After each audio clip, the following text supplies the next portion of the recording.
كعادته حيث قال: قدام مبدأ القصيدة نبدي ألحانها، يلا انك تعز بلاد عبد العزيز دولتن كلمة التوحيد عنوانها.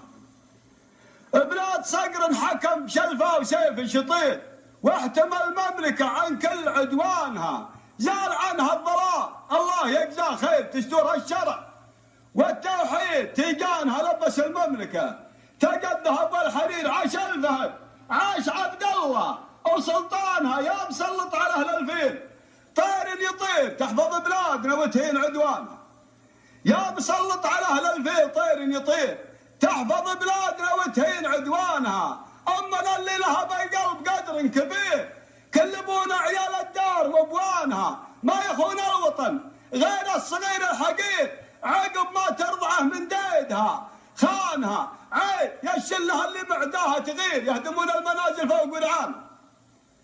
وانت يا الخاين الغدار حبلك قصير، قربت كالافاعي عندنا يبانها، حكامنا للعداله ما تقلد بغير، الشريعه وحكم الشرع بوطانها، ما سمحت سينك هالعاجب شر شرير لن يقضى على الخوان واعوانها.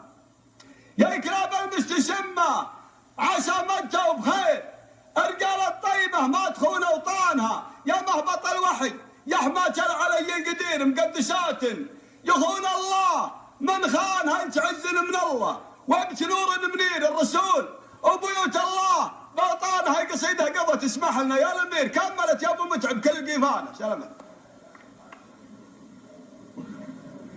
شكرا لكم